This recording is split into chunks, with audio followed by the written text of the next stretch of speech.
concept of barakah, that we live a life off of that barakah. And the way the material world is rigged to always make us forget these essentials in our life and begin to think that praying is praying and everything else is everything else. And they remind within our heart the subtlety of barakah and living a life filled with blessings. And they have a phrase in the Western world that everything is based on the heart, whether they understand or they don't. They call consumer sentiment. So you watch business channels, consumer sentiment is down, stocks are going. Consumers are happy, things are buying. Means they know but they try to stay away from that concept that Allah is the controller of the heart. So when we're praying and making our du'as, we're asking, Ya Rabbi, don't let my heart to change, don't let my heart to be misguided after you guided me, don't let your love to leave my heart after you placed it within my heart. Because Allah wants us to know everything's based on the heart, the whole world is based on the heart. And they teach us in life that if you're good with ulul amr, means the people of religious services, and you're good with Prophet then you must be good with Allah.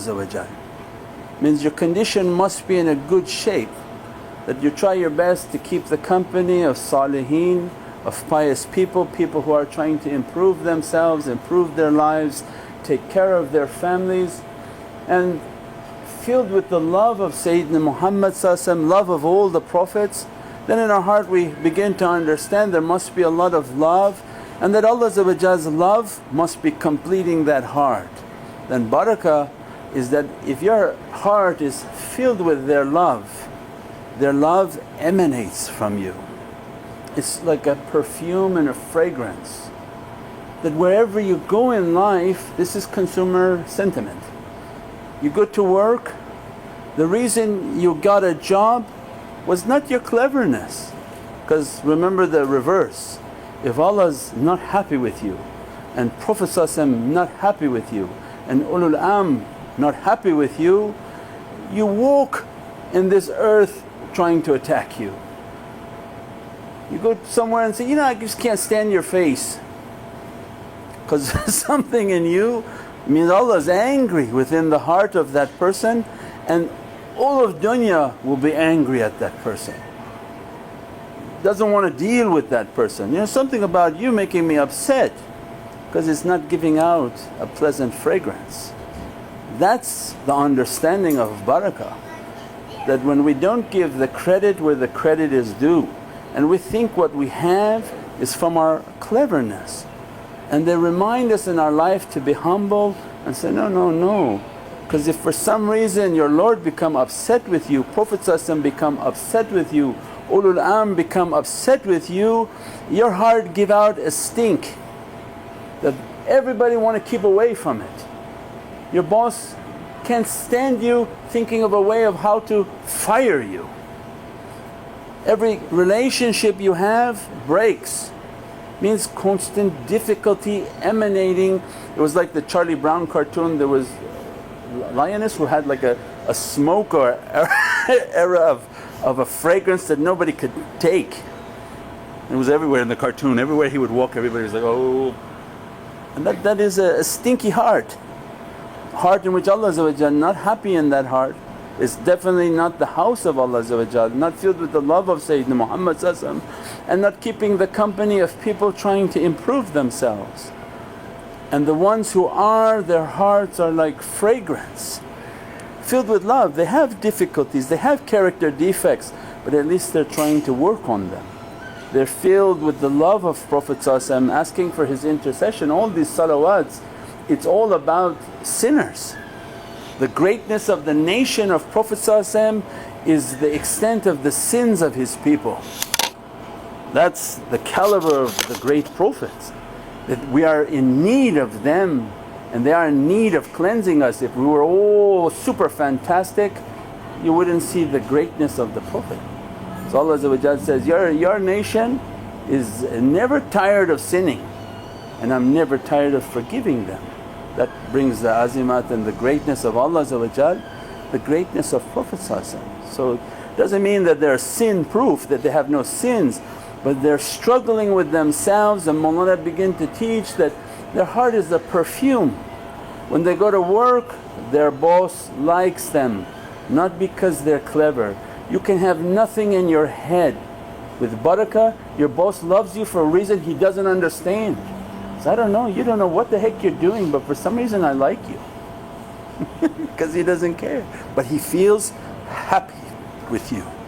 He feels happy around you. And people, and this is all our life witness this, people are happy around you and they would give everything for that happiness. They say, when I'm with you I feel very light, I feel very pleasant, I feel very safe, I feel very secure. And that is barakah, because emanating from the heart is a fragrance. And the boss is attracted to it, your spouse is attracted to it, your mother and father are attracted to it, your children are attracted to it, and they come towards you in the ocean of love. Because if we forget that reality, we will claim everything to ourselves. That no, my job is because I'm super clever. It's okay, because if Allah become angry with you, you can be the most cleverest person but you'll never work a day. And if you do, it'd be under complete difficulty, non-stop difficulty, because every relationship will be trying to end it with you. And so always a reminder for myself that everything we have is in the way of barakah. As much as we increase the love, increase the good character, increase that Allah be pleased with us, Prophet be pleased with us, that whatever people of authority be pleased with us wherever we go in this world. Not that I'm only good with this group or that group, but whomever Allah granted an authority that out of respect to be good with them, then we should have a tremendous fragrance within our heart. And people are attracted, this is the juzba, the people are attracted and they begin to say, many times they say, you smell so good. It's not necessarily the fragrance and the perfume, but that's the way that is coming to them. But your energy is peaceful, there's a serenity within you, and this is what brings the barakah of rizq. The rizq comes, the relationships come, the families come together. Whom Allah pleased with, their life comes together like a glue, and the relationships come together, their children come together. But whom Allah beginning to turn, God forbid, means that begin to turn away from that heart, there is no peace. Everything will turn away from what Allah turned away. Means every relationship will be a battle, every difficulty will be a battle. And why to have that? So then they come into our lives and begin to remind us, it's not from you, nothing is from you, all that is from you is to keep good character. With good character the world can be conquered, everything can come to your door, to your threshold, and everything will continue to come to you as long as you give the credit where the credit is due. Ya Rabbi, everything coming from you, Ya Wahhab, Ya Wahhab, Ya Wahhab, Ya Musabib al-asbab, Ya Mufatih al-ahwal, Ya Muqallib al-qulubi wal-absar, Ya Daleel al-muqtahidin. Means you are the guide of the bewildered. Mean the first part Allah is addressing that, don't let my heart to go after you've guided me, and then glorifying the power of that heart. With love and ishq and with Allah's support, every guidance will come to you, every difficulty will be cleared away from you. And that's all that we want in this world, is to survive in the difficulty of this dunya with the love of Allah, love of Sayyidina Muhammad, love of all the Prophets, love of all pious people, and to keep our life in the company of pious people. and they teach us from the characteristics that once we have that love and live a life of that love is to become more and more selfless and not selfish. If our condition is good, make sure everybody's condition is good. Means if we are eating, to make sure everyone is eating. We are the caretaker of one another, that we're not here to be by ourselves, we're not here to take care of ourselves, we are here to take care of one another. I mean, as you want for yourself, we try to live a life of wanting it for our brothers and our sisters, and that becomes the reality of that love. That's what make Allah to truly love that servant, and Prophet to love that servant. That's why when you read the life of Sayyidina Muhammad, it's not about reading only the life but living the life of Prophet, that to care for one another, to think of ways on how to help one another. If someone doesn't have a job, it is our responsibility to make sure they find a job. If someone doesn't have a home, it is our responsibility to make sure they find a home. Means this is the way of the turuq, this is the way of tariqah, this is the way of compassion and the way of Sayyidina Muhammad. We have a responsibility to take care of our center. It gives our life a meaning, that is its secret. Everything is based on its secret. When Allah gives you something to struggle for, it gives your life a flavor. If you don't have something to struggle for, then what are you living for? You're just living to eat and drink and use the facilities. That's not the greatness of what Allah intended for our lives. So it's a barakah, it's a blessing that struggle for something. Watch out for everyone, try to take care of people, try to think of people before we think of ourselves. Try to build good relationships and good characteristics, and the heart becomes fragrance and perfumed. With that perfume everything is attracted. Salaamun qawlun min Rabbil Rahim. If that salam truly comes from Rabbil Rahim, Mawlana Shaykh described, malaika begin to circumambulate, because Allah gave us salam. It's not an empty salam. Salamat of Allah means tremendous dressings and downpourings, faiz. All these downpouring upon that soul, that the angels begin to come and support. Means such a blessing, such a dressing of light, and that is the whole secret of our lives, trying to make sure that Allah be happy with us. InshaAllah Allah open from those lights and prepare us now for Zul Hajj, Zul Qada, and then Zul Hajj is the completion of 1 year. There is a reality in that month of Hajj, and that a tremendous secret that they begin to teach. These are the people of realities, and they teach from the world of light.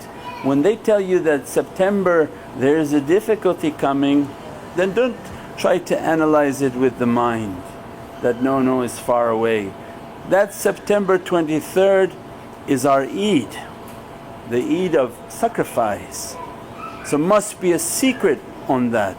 There must be a reality in that from awliyaullah everything is about taking us to a secret, taking us to a reality.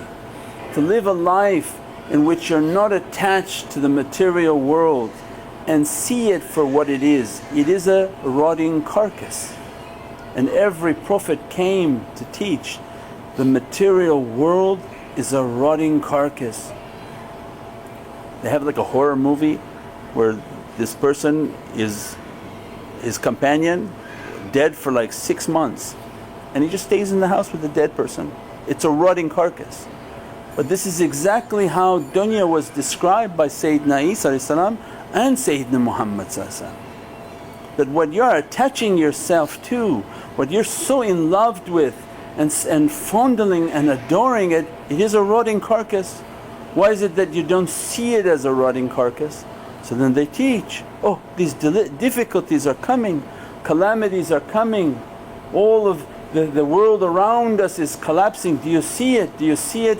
When you begin to believe and say, yes, I do see it, I see difficulty everywhere and I see many people in difficulty, your heart becomes unattached from the material world.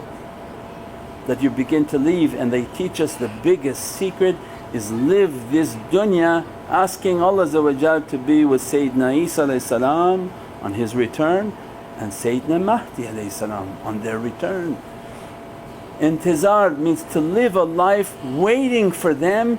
You be gifted from the oceans of love. You have your wife gone for a long time. How excited are you going to be if you hear she's coming? You be so in love that you fix everything, clean everything, come to the airport. Even when our beloved shaykh is coming into town, we bring the flowers, we're waiting. How many years we waited for a visit? That is a sign of love. When you live a life loving these holy souls, what do you think they're going to give you in return on that day? You say, Ya Rabbi, oh the calamities are coming, maybe September 23rd, Eid al-Adha, something big is going to open onto this door. Did you know that Sayyidina Mahdi is always on Arafah? That his spiritual ruhaniyat is on Jabal Rahmah for Arafah, and that is that day. So when you're living a life thinking, Ya Rabbi, is September something big going to come, is something scary going to come? Yes, with all your heart believe it. And if it didn't come, don't worry, Sayyidina Mahdi has a big gift for you, because you were waiting out of love. Ya Rabbi, I'm waiting, I'm from the people who are looking for signs. When are these holy souls coming back onto the earth to save us? Now they come, they don't come, it's not your business, that's Allah's business. But when you believe, they're going to dress you from love. And Prophet all in hadith of Prophet, you will be with who you love. What better than to be with Sayyidina Isa and Sayyidina Mahdi. Means if you wait and live a life continuously waiting, continuously looking at all the signs, it's enough Allah say, grant him that love, let him to be drunk in that love. Not the drunkenness of alcohol, but in ishq, that to be lost in that ishq, it's enough your soul will begin to see them. They'll be right in front of you. Is there anything better than that in life? Ya Rabbi, open my heart. So if that heart sincerely loves, it won't see who it loves, it won't be dressed by who it loves. What do you think the dress of Sayyidina Mahdi will be to the souls that are waiting for him? That every tajalli that Allah dressing upon his soul He's not giving out to the people who love. So they build, tariqas come and people of haqqaiq come to build that secret.